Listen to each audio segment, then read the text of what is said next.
Come on. You're going to ruin everyone's YouTube video.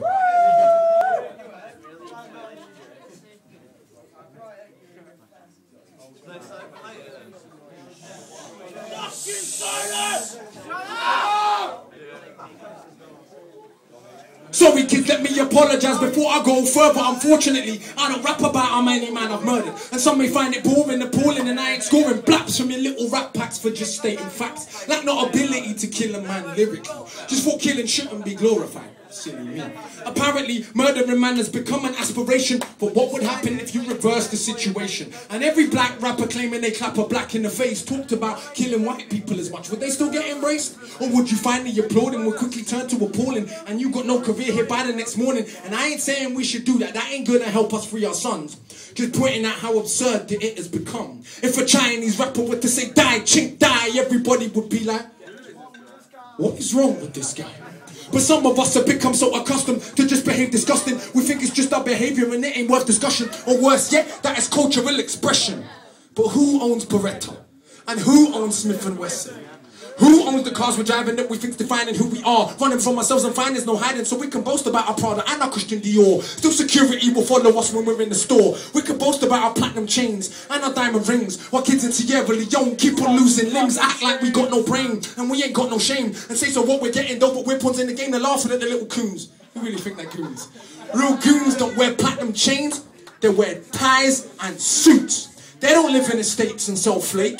They invade with guns and tanks and take your whole state, mate. So pardon me if I don't find it funny. We boast about it, but do we even know what is money? See, it's hard to act dumb when you've read a couple hundred books.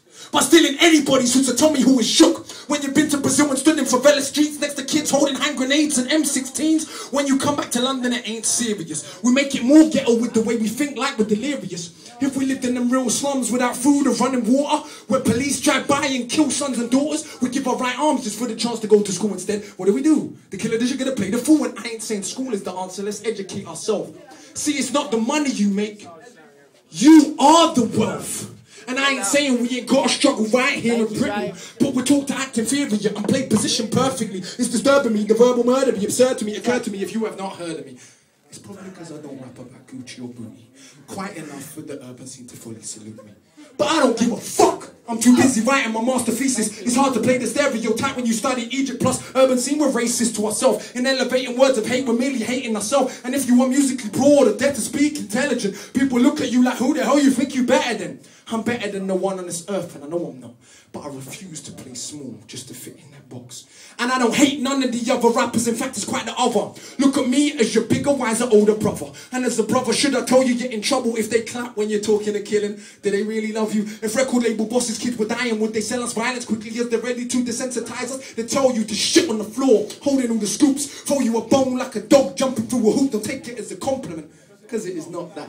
If I tell you that you're African, you tell me it's not that. But humanity is African. Even if not black, the truth can be painful. Shh, better stop that. It's so inconvenient for those at the top that you talk too much truth, you might just get popped at. And if women are such hoes that we don't want to kiss them, what does it say about us that we still want to put our dick in? Shit, I'm done with the lies. Third eye open wide. See, the tougher that you act, the weaker you really feel inside. So all the killer, the trigger, and when we call ourselves and want platinum chains bigger than jiggers, it's just to run from the fact that we feel insecure. Get as many things as you want, but it cannot restore the core of who we are truly. That'll surpass beauty. That comes from knowledge of ourselves and a sense of duty. So all my brothers still claiming that we are thugs. No, if we're honest, we just want to be loved. But we feel that we're not worthy and that we're not smart. So we act aggressive to protect our fragile little hearts. But we've got to deal with this pain or it will consume. That's enough honesty. Now let's resume.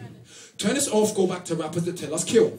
But inside of ourselves, we know that this is real. Akala, this was from SPTV. Double things out now, check the CD. If you want a little knowledge bigger than college, I promise you the metaphorics that will offer you solace. Like the Great Pyramid alone has 2.3 million stones. If you took them apart and placed them in the row, they would stretch 2/3 of the way around the earth. That is more stone than there is in every single British church ever put together. Each stone cut to a degree of accuracy of 1/1000th of an inch. What does that mean? In 1978, the Japanese ran an experiment to rebuild them with modern technology. It failed terribly, but anyway, that's enough for today. Yeah!